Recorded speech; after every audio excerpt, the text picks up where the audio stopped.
Hello, my future doctors. This side your bio wali ma'am Amisha Saraswat and I welcome you all on our YouTube channel MedJX. तो बच्चों आज की class में हम excretory product and there elimination chapter की सारी NCERT की lines को अच्छे से करने वाले हैं स्कैन। तो फटाफट से अपनी एनसीईआरटी की बुक्स खोल लो, हाथ में एक पेन ले लो, क्योंकि आज हम एनसीईआरटी की एक एक लाइन इस चैप्टर की अच्छे से कवर अप करेंगे। तो without wasting any time let's start the chapter. और सबसे पहले हमारे सामने आता है ये इंट्रोडक्टरी पैराग्राफ। जितने भी ऑर्गेनिज्म इस धरती पर रह रहे हैं सबका खाने का तरीका अलग है, रिस्पायर करने का तरीका अलग है and in the similar terms उनका एक्सक्रीट करने का तरीका भी अलग है। ठीक है, कुछ लोग होते हैं जो अमोनिया ज्यादा एक्सक्रीट करते हैं, कुछ लोग होते हैं जो यूरिया ज्यादा एक्सक्रीट करते हैं, कुछ लोग होते हैं जो यूरिक एसिड एक्सक्रीट करते हैं। तो कुल मिला के अगर मैं बात करूं एक्सक्रीटरी प्रोडक्ट्स की, तो एक्सक्रीटरी प्रोडक्ट्स में CO2, lactic acid, urea, nitrogenous bases नहीं, नाइट्रोजनस वेस्ट, बहुत सारी चीजें आती हैं। तो अब एक बार अच्छे से पढ़ते हैं एनसीईआरटी क्या बोल रही है। Animals accumulate ammonia, urea, uric acid, CO2, water, ions like this either by metabolic activities or by other means like excess ingestion। या तो आप किसी चीज को हद से ज्यादा खा लेते हो या फिर आपके मेटाबॉलिक बाय प्रोडक्ट से सारी चीजें निकलती हैं। These substances have to be removed totally और पार्शियली। इस चीज का ध्यान रखना, इन सब्सटेंसेस का जो रिमूवल है वो टोटली भी हो सकता है, वो पार्शियली भी हो सकता है। In this chapter, you will learn the mechanism of elimination of the substance with special emphasis on nitrogenous waste. Nitrogenous waste मतलब nitrogen rich substances which are not required by the body. इसमें ammonia आता है, urea आता है, uric acid आता है। Ammonia, urea, uric acid are the major forms of nitrogenous waste excreted by animals. Ammonia, सबसे अगर मैं टॉक्सिक वेस्ट की बात करूं तो वो है ammonia. Ammonia is the most toxic form and required large quantity of water. सबसे ज्यादा जो टॉक्सिक होगा उसको सबसे ज्यादा पानी की रिक्वायरमेंट होगी। तो अमोनिया सबसे टॉक्सिक है, सबसे ज्यादा पानी चाहिए। यूरिक एसिड सबसे कम टॉक्सिक है, उसको सबसे कम पानी चाहिए। ठीक है, and requires large amount of water for its elimination, whereas uric acid being the least toxic can be removed with minimum loss of water। इतनी बात समझ में आ गई। अब आगे बढ़ते हैं। The process of excreting ammonia is called as ammonotelism. Ammonia का एक्सक्रीट करना क्या कहलाता है? Ammonotelism. Many bony fishes, aquatic amphibians, aquatic insects are ammonotelic. Ammonia में आपको बहुत ज्यादा पानी चाहिए, तो ये जो ऑर्गेनिजम्स है ये कहाँ रहते हैं? पानी के एनवायरमेंट में, एक्वेटिक एनवायरमेंट में। Ammonia as it is readily soluble is generally excreted out by diffusion across body surface or through gill surfaces in fishes as ammonium ions। Ammonia को जो एक्सक्रीशन होता है बच्चों, वो होता है अमोनियम आयन की फॉर्म में by the process of diffusion. अब ये डिफ्यूजन इनकी बॉडी स्किन से भी हो सकता है और ये डिफ्यूजन अगर अपनी फिशेस हैं तो उनकी गिल्स के सरफेस से भी हो सकता है। ठीक है, kidney do not play any significant role. इस चीज को ध्यान रखना, अमोनोटैलिक ऑर्गेनिज्म में किडनी का कोई रोल नहीं है, इसलिए किडनी की रिक्वायरमेंट ही नहीं है, किडनी होती नहीं है उनके पास। Terrestrial adaptation necessitated the production of lesser toxic nitrogenous waste like urea and uric acid for conservation of water। अब टेरेस्ट्रियल एनवायरमेंट में अगर आप हो तो आपके पास पानी की कमी है, तो आपके लिए बहुत जरूरी है पानी का कंजर्वेशन करना और ऐसे वेस्ट का रिमूवल करना जिसको ज्यादा अमाउंट ऑफ पानी नहीं चाहिए। इसलिए हमारे पास दो मोड ऑफ एक्सक्रीशन आए, ureotelic and uricotelic. Ureotelic urea removal वाले, यूरिकोटैलिक यूरिक एसिड रिमूवल वाले। Many terrestrial amphibians, marine fishes mainly excrete urea and are called ureotalic। Ammonia produced by metabolism is converted into urea by liver। इसको चीज को ध्यान रखना, हमारा ammonia enter करता है लीवर में और लिवर में उसको कन्वर्ट कर दिया जाता है यूरिया में। लिवर में जो साइकिल चल रही होती है उसको हम बोलते हैं ornithine cycle। So ornithine cycle in liver converts your ammonia into urea। Next, आगे क्या बोला है?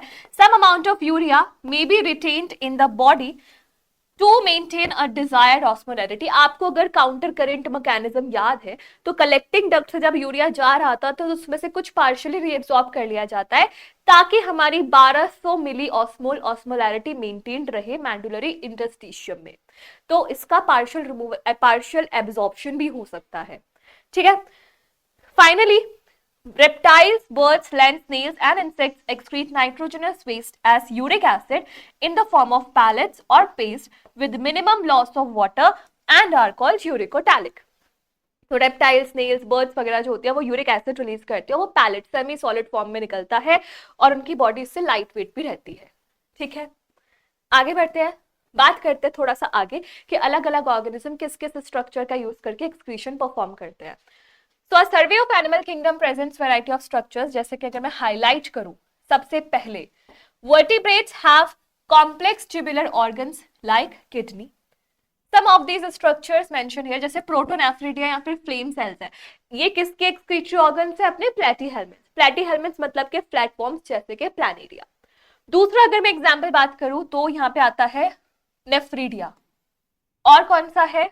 एक माल्पीजियन ट्यूब्यूल्स, और कहाँ है? एंटीनल ग्लैंड्स और ग्रीन ग्लैंड्स। ये कुछ 4-5 एग्जांपल है, अब ध्यान से देखना।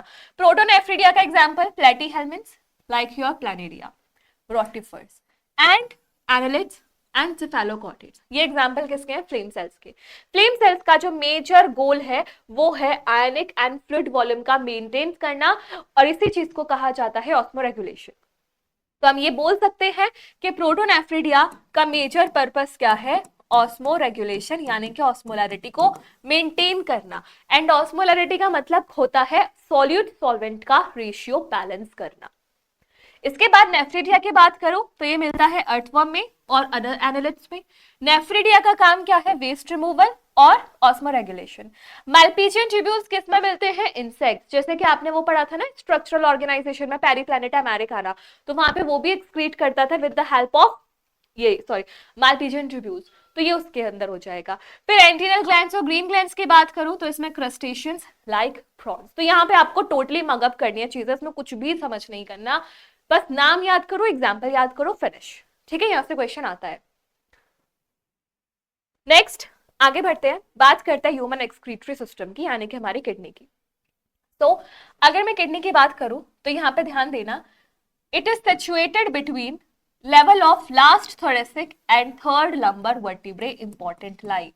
लास्ट थोरेसिक मतलब T12 और थर्ड लंबर वर्टिब्रे के बीच में प्रेजेंट होती है किडनी, वो भी बॉडी के डोर्सल साइड पे। नाउ ईच किडनी, इसका मेजरमेंट अगर मैं बात करूं तो 10 to 12 सेंटीमीटर लेंथ है, 5 to 7 सेंटीमीटर विड्थ है और 2 to 3 सेंटीमीटर इसकी थिकनेस है, और इसका वेट कितना है? 120 से 170 ग्राम। तो ये आपको मेजरमेंट्स याद रखनी है, बहुत ही इंपॉर्टेंट है। फिर आगे बात करें तो सेंटर में इसका कॉन्केव सरफेस है, जहां पर एक नॉच है जिसको हाइलम बोलते हैं, जहां से यूरेटर, ब्लड वेसल, ये सारी चीजें एंटर करती है। जैसे ये है वो पॉइंट जिसको हम बोलते हैं हाइलम, जहां से सारी चीजें एंटर या फिर एक्सिट करेंगी। देन आगे क्या लिखा है?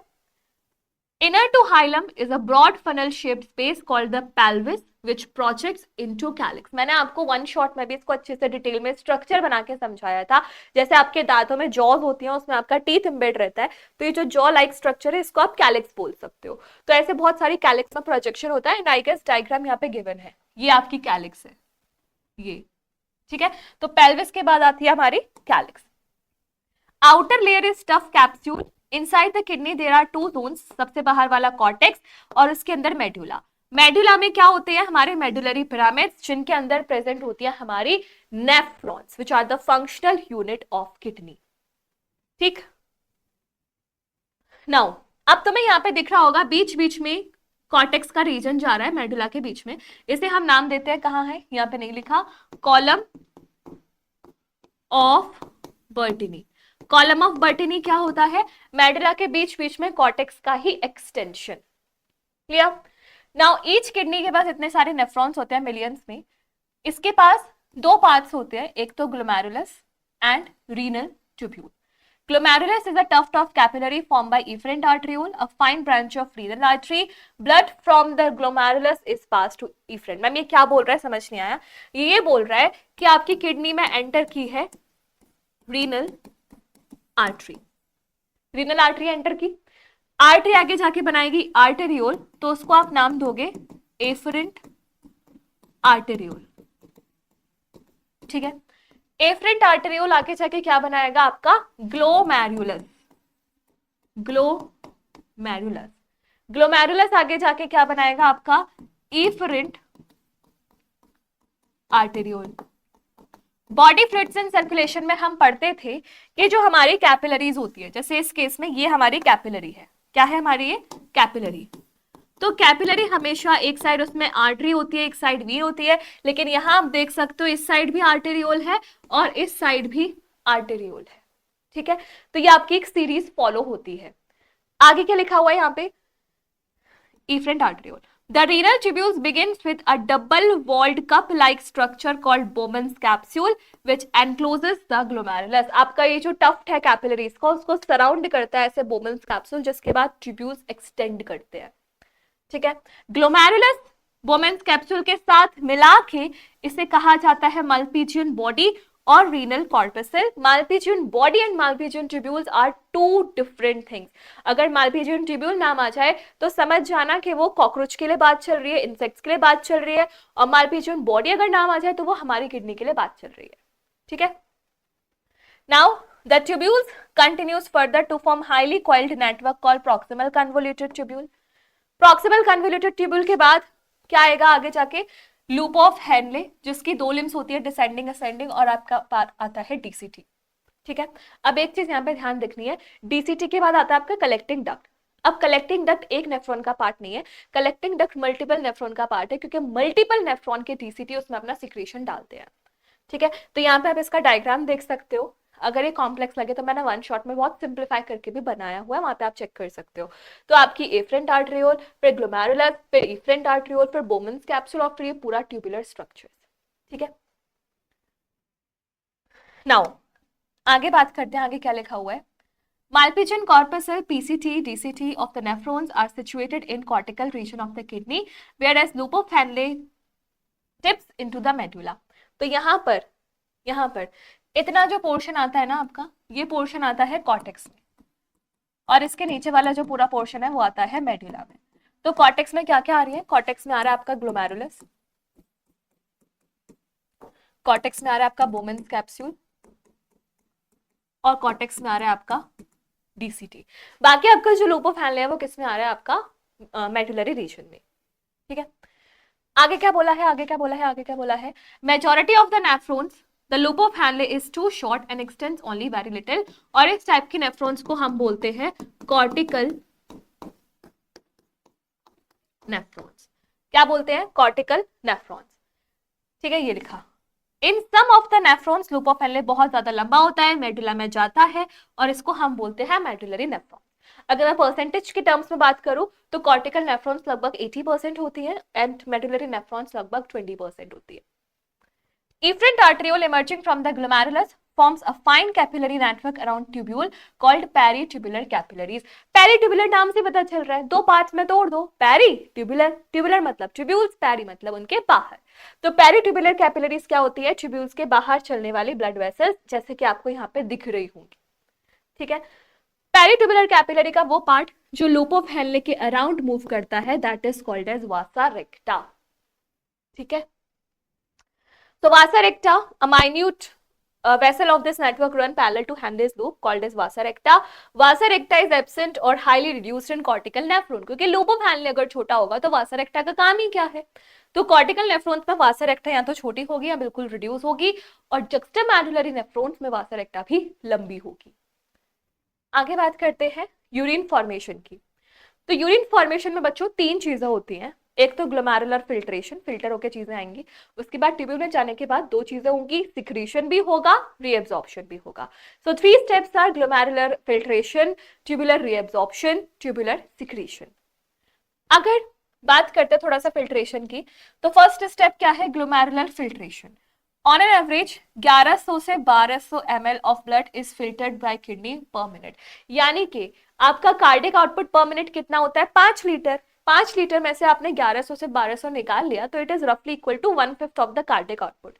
तो इतना पार्ट हर मिनट आपकी किडनी में जाता है for getting filtered, which is 1/5 of the blood pumped by each ventricle of the heart in a minute, जिसको आप बोलते हो cardiac output.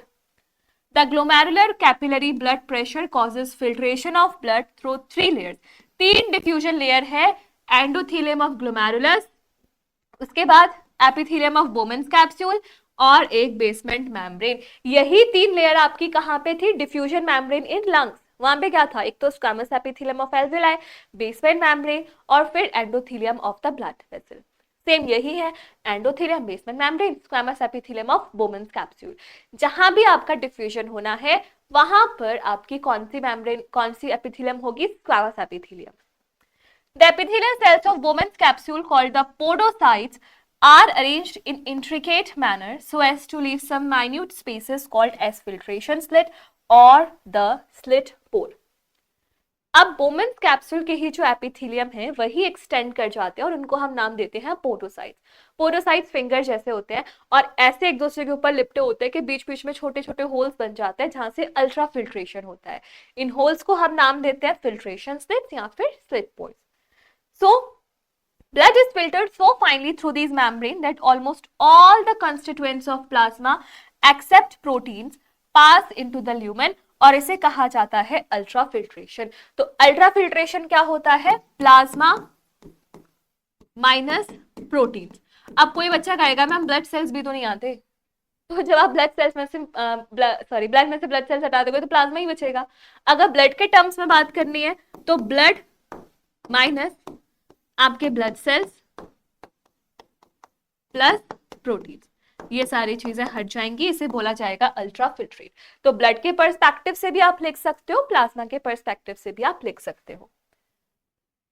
The amount of filtrate form by the kidney per minute is called as glomerular filtration rate. मैं आपको फिर से suggest करूंगी, देखो ये चैप्टर ना टफ लगता है बच्चों को और इंटरेस्टिंग भी नहीं लगता। मैंने इसको बहुत सिंप्लीफाई करके आपको वन शॉट में पढ़ाया है, तो आप एक बार एनसीईआरटी पढ़ने से पहले उस वीडियो को जरूर देखना। ट्रस्ट मी, आपका सारा जो कॉन्सेप्ट है that will get clear for this chapter. ठीक है, तो चलो आगे बात करते हैं। अब किडनीज जो पर मिनट फिल्टर बना रही है इसे कहा जाता है ग्लोमेरुलर फिल्ट्रेशन रेट, जिसकी वैल्यू पर मिनट के हिसाब से 125 ml है और पर डे के हिसाब से 180 लीटर है। अब 180 लीटर आप फिल्ट्रेट बना रहे हो, लेकिन आपका यूरिन बन रहा है 1 से 1.5 लीटर, यानी कि इसका 99% पार्ट क्या हुआ है? रीएब्सॉर्ब अपने ट्यूब्यूल्स में। Clear?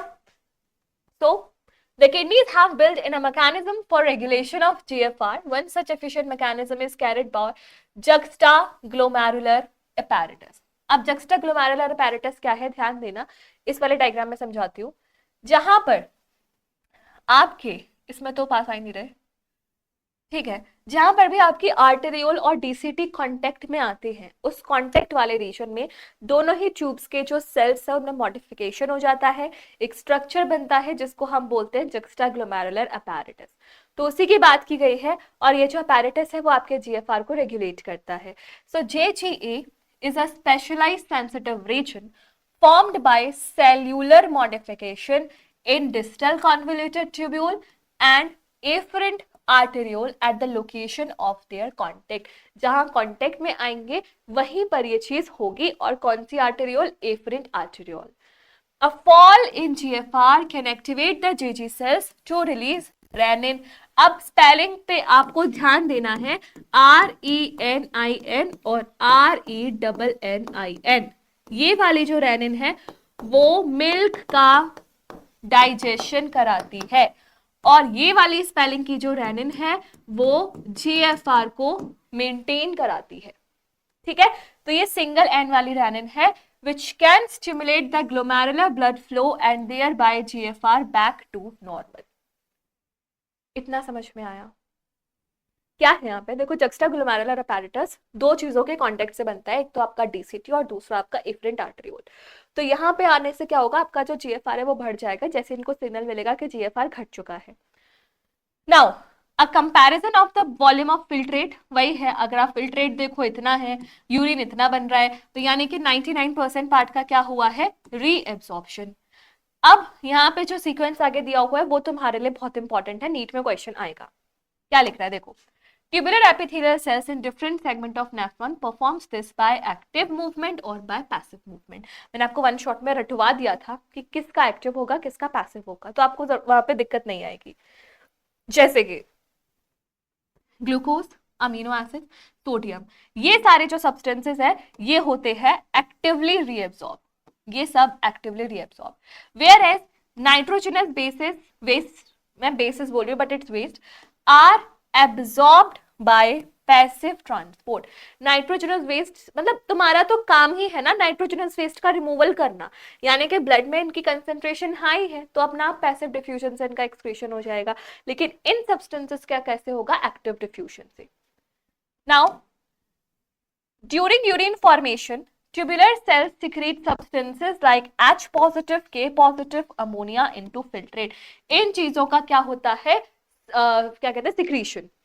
H पॉजिटिव क्योंकि आपका यूरिन एसिडिक होता है तो H पॉजिटिव तो लगेगा ही लगेगा। अमोनिया का क्यों होगा, क्योंकि अमोनिया इज नाइट्रोजनस वेस्ट और वैसे भी बेसिक होता है तो उसको भी निकालो। और के पॉजिटिव आयंस का भी एक्सक्रीशन होता है, इसका कभी कभी रीएब्जॉर्प्शन भी हो सकता है किसी पर्टिकुलर पार्ट में, ठीक है। Tubular secretion is important step in urine formation as it helps in maintain, वही है रीएब्जॉर्प्शन, और आप सिक्रेशन इसीलिए ही कर रहे हो ताकि आपका आयनिक बैलेंस हो जाए।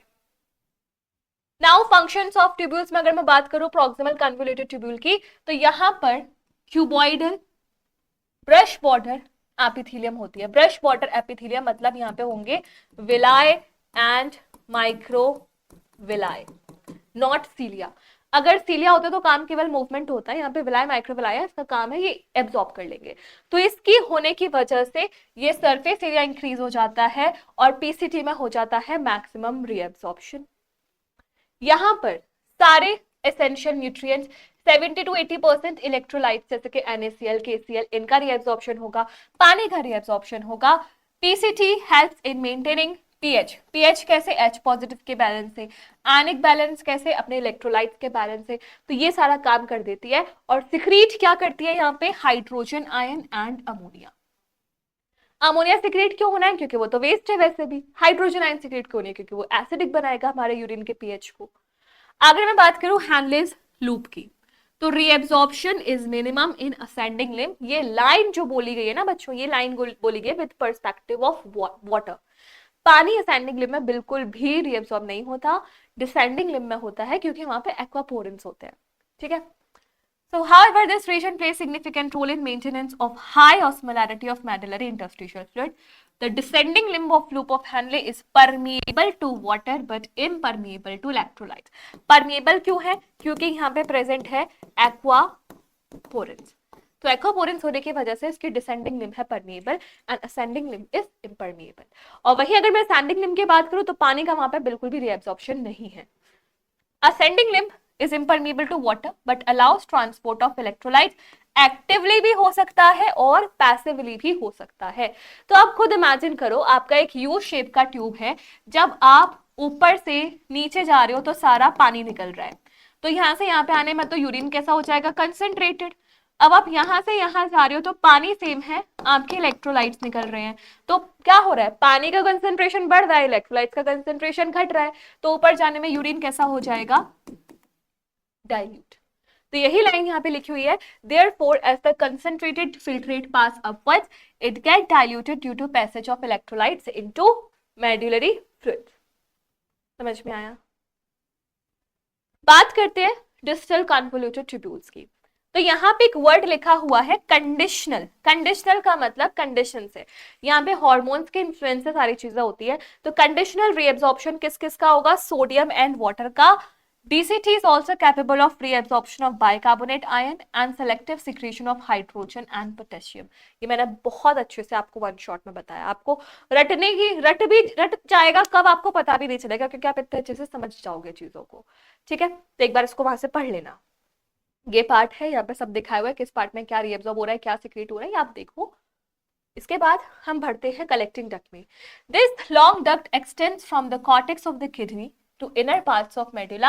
Large amount of water could be reabsorbed from this region to produce concentrated urine। यानी कि कलेक्टिंग डक्ट से जब यूरिन पास करेगा तो वो यूरिन हो जाएगा कंसंट्रेटेड। क्यों, क्योंकि आपने वहां से भर भर के पानी निकाला है। This segment allows passage of small amount of urea, जिसका मैंने स्टार्टिंग में ही बोला था पार्शियल रिमूवल होता है, ताकि आप मेड्यूला में ऑस्मोलैरिटी को बढ़ा सको, into medullary interstitium to keep the osmolarity. It plays important role in pH and ionic balance by selective secretion of H positive and K positive ions। तो यहाँ पे इन दोनों आयंस का क्या हो जाता है, सिक्रीशन। तो ये है इस डायग्राम में आप देख सकते हो कैसे कैसे डिफरेंट डिफरेंट पार्ट्स में किसका एब्जॉर्प्शन हो रहा है, किसका सिक्रीशन हो रहा है। ठीक है, चलो तो फिर अब थोड़ा सा आगे बढ़ के देखते हैं आगे क्या लिखा हुआ है एनसीईआरटी में। ये हो गया। बात करते हैं mechanism of concentration of filtrate, यानी कि यहाँ पे आप बात करने जा रहे हो अबाउट काउंटर करेंट मैकेनिज्म, जिसका पर्पस होता है कि आपका जो यूरिन हो वो कितना टाइम्स, 4 टाइम्स कंसंट्रेटेड बने। काउंटर करेंट मैकेनिज्म में बच्चों को बहुत ज्यादा मुश्किल आती है, तो मैं तो वही सजेशन है जो मैं आपसे बोल रही हूँ, वन शॉट वीडियो देखो। बट चलो एनसीईआरटी के लेवल पे इसे कनेक्ट करते हैं कि क्या एनसीईआरटी बोल रही है। So mammals have ability to produce a concentrated urine. Henle's loop and vasa recta play a significant role in this. आपको इस पूरे पार्ट में दो तो ट्यूब्स का नाम याद रखना है और दो आपको सॉल्यूट्स का नाम याद रखना है। ट्यूब्स का नाम क्या है, Henle's loop and your vasa recta. The flow of filtrate in the two limbs is in opposite direction, जिसको हम बोलते हैं काउंटर करंट, यानी कि अपोजिट डायरेक्शन में जो फ्लो हो रहा है, and thus forms a counter current, जो मैंने लाइन बोली। The flow through the two limbs of Vasa रेक्टा is also, मतलब तुम्हें ना एक टाइम पे किसी भी दो ट्यूब्स को देख लो, चाहे आप वासा रेक्टा के दो ट्यूब्स को देख लो, चाहे आप वासा रेक्टा का एक ट्यूब और उसके पैरेलल चलने वाला हैनलेस लूप का एक कोई भी ट्यूब देख लो, तो आपको हमेशा दिखाई देगा कि जो फ्लो है वो इन अपोजिट डायरेक्शन में है और इसी को कहा जाता है काउंटर करंट। ठीक है, so the proximity between Henle's loop and vasa recta, proximity as well as counter current helps in maintaining and increasing osmolarity towards medullary interstitium। तो दो चीजें रिस्पॉन्सिबल है आपकी काउंटर करंट के लिए, मतलब इस मैकेनिज्म के लिए, एक तो काउंटर करंट यानी कि अपोजिट डायरेक्शन में जो फ्लो हो रहा है, और दूसरा इनके बीच की क्लोज प्रॉक्सिमिटी। और इस वजह से आपकी जो ऑस्मोलैरिटी है वो 300 मिली ऑस्मोल कॉर्टेक्स से 1200 मिली ऑस्मोल आपके मेडुला में पहुंच जाती है। This gradient is mainly caused by, मैंने कहा था दो सॉल्यूट्स का नाम याद रखना है, एक है NaCl और दूसरा है आपका यूरिया। तो NaCl is transported by ascending limb which is exchanged with descending limb of vasa recta। ascending limb से निकलता है, descending limb उसको एक्सचेंज कर लेती है। NaCl कैसे मैम, कैसे कैसे, ध्यान से दो, देखो आपकी लूप ऑफ हेनले थी, लूप ऑफ हेनले में डिसेंडिंग लिम्ब थी, ये असेंडिंग लिम्ब है, पैरेलल में आपकी वासा रेक्टा जाएगी, तो यहाँ पे कैसा होना चाहिए, ऐसे, और यहाँ पे ऐसे। अब ये बोल रहा है कि यहाँ से NaCl बाहर निकलता है, तो इस NaCl को ये डिसेंडिंग लिम्ब ऑफ वासा रेक्टा ले लेती है। NaCl is returned to interstitium by ascending portion of vasa recta। अब ये जो ascending portion है ये NaCl को वापस बाहर भेज देती है। अब ये NaCl अंदर तो नहीं जा पाएगा क्योंकि जो डिसेंडिंग लिम्ब है अपने लूप ऑफ हेनले की वो इम्परमिएबल है सॉल्यूट्स के। Similarly small amount of urea enters thin segment of ascending limb of Henle's loop which is transported back to interstitium by collecting duct। Urea आप जो यहाँ से यहाँ पे लेके जाओगे कलेक्टिंग डक्ट में, तो कलेक्टिंग डक्ट उसको वापस से रीअब्सॉर्ब करा के भेज देगी, क्योंकि यूरिया का तो पार्शियल रीअब्सॉर्प्शन भी चलता है। The above described transport of substance facilitated by special arrangement of Henle's loop and vasa recta is called counter current mechanism, जिसके दो पर्पस है, एक तो आप कॉर्टेक्स से मेडुला में अपनी ऑस्मोलैरिटी को मेंटेन करो, और दूसरा यहां से जो यूरिन निकल रहा है उसकी कंसंट्रेशन 4 टाइम्स ज्यादा हो। ठीक है, तो ये है, ये वासा रेक्टा, ये लूप ऑफ हेनले। आप इसको साइड में पैरेलल रख के भी देख सकते हो और ओवरलैप करके भी देख सकते हो। एक टाइम पे दोनों एक तो पास पास रहती है और दूसरा दोनों के बीच में जो फ्लो है वो अपोजिट डायरेक्शन में होता है। कलेक्टिंग डक्ट से आपका जो यूरिया है वो देखो पार्शियली रीएब्सॉर्ब हो रहा है ताकि इस वाले रीजन में आपकी ऑस्मोलैरिटी 1200 पहुंच जाए। नाउ आगे क्या लिखा है, presence of such interstitial gradient help in easy passage of water from the collecting tubule thereby concentrating the filtrate। क्योंकि यहाँ पे सॉल्यूट ज्यादा है तो पानी तो अपने आप ही निकलने लग जाएगा, क्योंकि ऑस्मोसिस में आपको पता है ना हाइपरटोनिक कंडीशन जैसी बन जाएगी, जहां सॉल्यूट ज्यादा होगा पानी वहां पे अपने आप ही मूव करेगा, तो इसलिए कलेक्टिंग डक्ट से पानी का भी रीअब्सॉर्प्शन हो जाता है। सो human kidney can produce nearly 4 times concentrated than the initial filtrate। तो आपका जो यूरिन है वो 4 टाइम्स ज्यादा कंसंट्रेटेड बन जाएगा काउंटर करंट मैकेनिज्म के यूज से। समझ में आई बात? चलो बात करते हैं रेगुलेशन ऑफ किडनी फंक्शन। हमने ह्यूमन फिजियोलॉजी में जितने भी आपके सिस्टम्स पढ़े हैं सबका रेगुलेशन भी हमने पढ़ा है, विच इज वेरी इंपॉर्टेंट। तो अगर मैं फिल्ट्रेशन की बात करूं तो आप 3 चीजों से कर सकते हो, एक तो ये ऑस्मो रिसेप्टर्स, उसके बाद ये अपना ये वाला पाथवे रेनिन एंजियोटेंसिन पाथवे, और तीसरा हमारा एट्रियल नाइट्रियूरेटिक फैक्टर। अब मेरी बात ध्यान से सुनना, ऑस्मोरिसेप्टर एक्टिवेट होंगे by changes in blood volume, body fluid volume and ionic concentration. Blood volume में ब्लड आ गया, बॉडी फ्लूइड वॉल्यूम में आपका लिम्फ आ जाएगा, है ना। तो इनमें जो भी चेंजेस आएंगे, इनके वॉल्यूम में, इनके सॉल्यूट्स की कंसंट्रेशन है, उससे ऑस्मोरिसेप्टर्स को एक सिग्नल मिलेगा। Excessive loss of fluid from the body activate these receptors which stimulates the hypothalamus to release ADH, जिसको वैसोप्रेसिन या फिर एंटी डायूरेटिक हार्मोन कहा जाता है।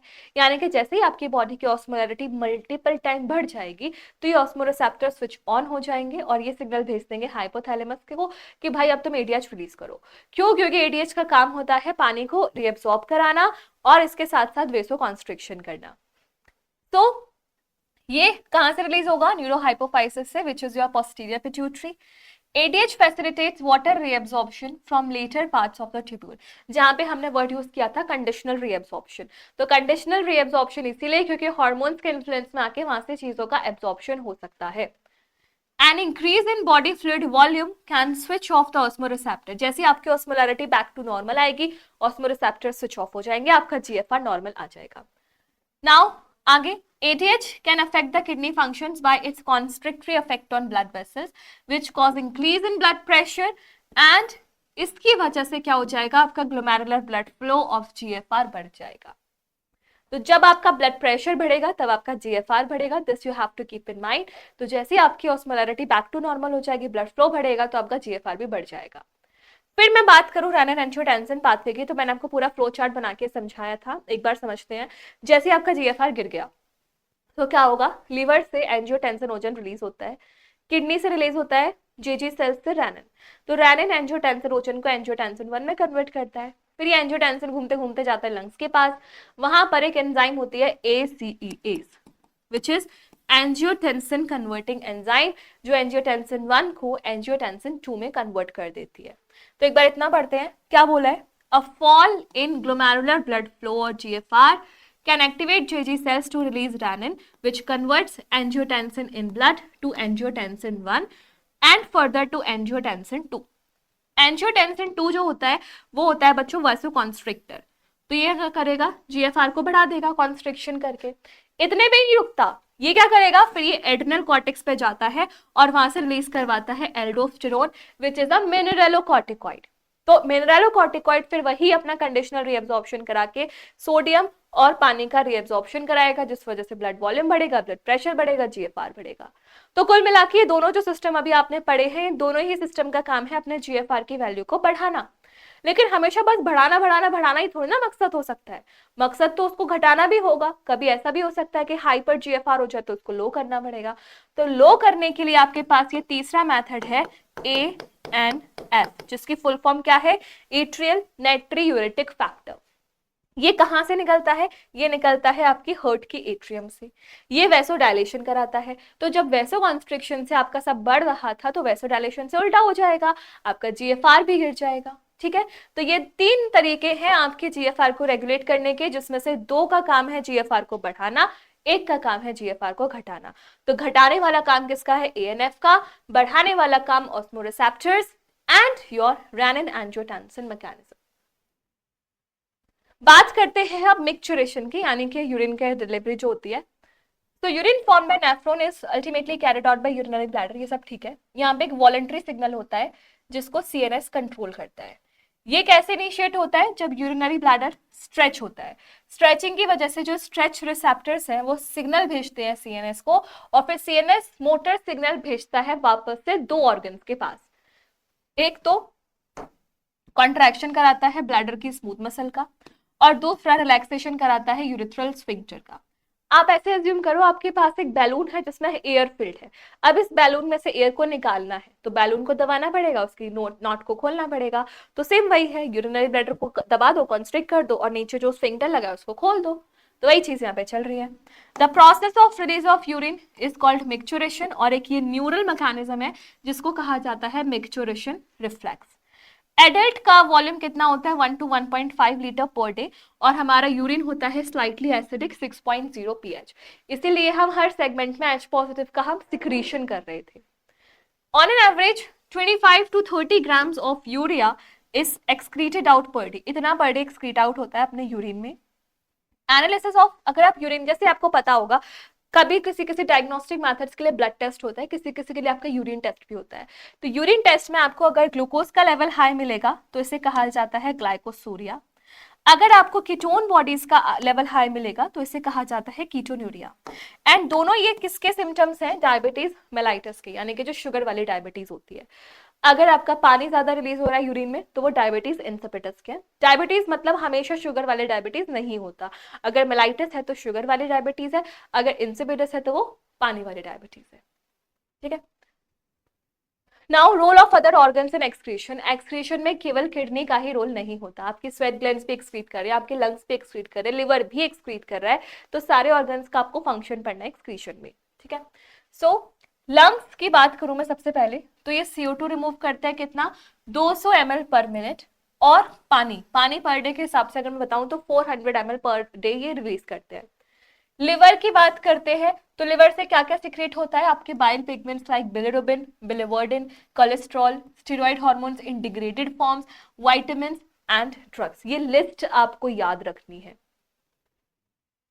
Sweat glands and sebaceous gland जो स्किन में होती है, ये क्या एलिमिनेट करती है? ये रिलीट करती है sweat, NaCl, urea, lactic acid. तो अब देखो, आपकी जो स्वेटिंग है उसका प्राइमरी फंक्शन कभी भी एक्सक्रीशन नहीं है। Sweating is like an evaporation which causes cooling. तो आपकी स्वेटिंग का मेन पर्पस क्या है?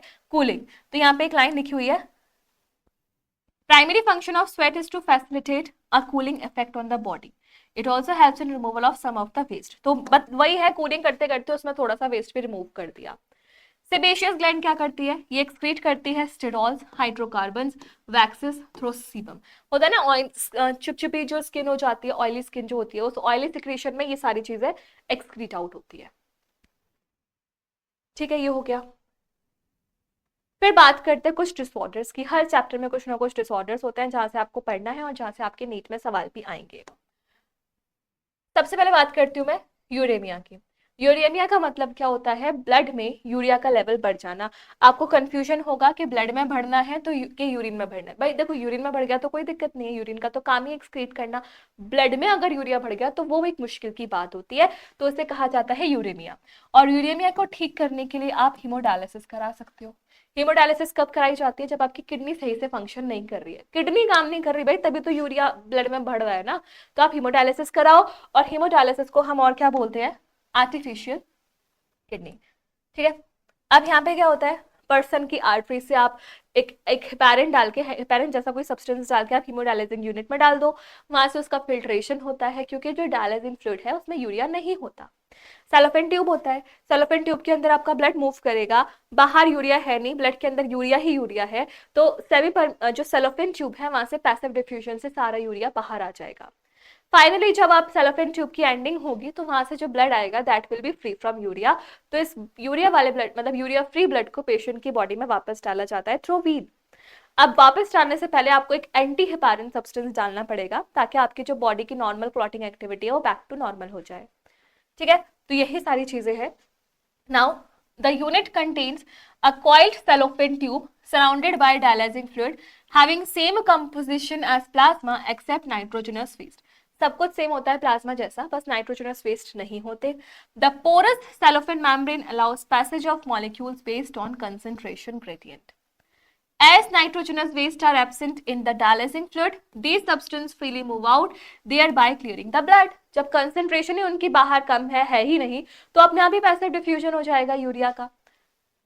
Cleared blood is pumped back to body through a vein by adding antiheparin to it। क्योंकि आपने पहले बॉडी से निकालने के बाद भर भर के हेपारिन डाला था, तो अब बॉडी में वापस डालोगे तो उसमें एंटीहेपारिन डालना पड़ेगा।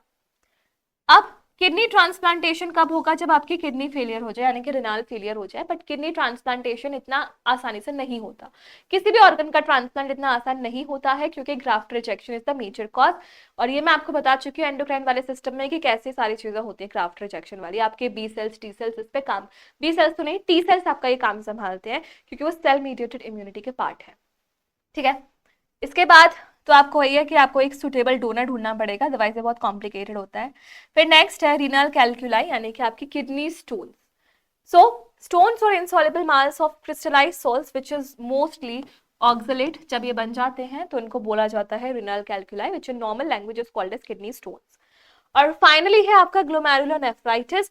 जब भी किसी के आप नाम, किसी बीमारी के नाम के आगे आइटिस लग जाए तो इट इज अ साइन कि इन्फ्लामेशन है। अब ग्लोमेरुलोनेफ्राइटिस अगर आप ब्रेक करोगे नाम को तो आपको पता चल जाएगा ये इन्फ्लामेशन किसकी है, ग्लोमेरुलस की। So glomerulonephritis is the inflammation of the glomeruli. तो ये कुछ डिसऑर्डर्स हैं, इतने ज्यादा भयंकर नहीं है, बहुत सिंपल सिंपल सी बातें ये आपको याद करनी होंगी। And this is the last of this chapter. तो एक्सक्रीटरी प्रोडक्ट्स एंड एलिमिनेशन अगर आपको अच्छे से करना है तो मैं आपको सबसे पहले यही सजेस्ट करूंगी, please go and watch it's one shot, जो आपको प्लेलिस्ट में अवेलेबल होगी। वन शॉट वॉच करने के बाद ये NCERT learner series cover up करो, एनसीईआरटी पढ़ो, और फिर जो मैं कल पीवाईक्यू सीरीज की लाऊंगी इस चैप्टर की, उसको अटेम्प्ट करो। Definitely your confidence will boost up to a large extent. So your BioMalivam wishes you all the very best. We'll meet you soon with more upcoming lectures. Till then, bye bye. Take care. All the best.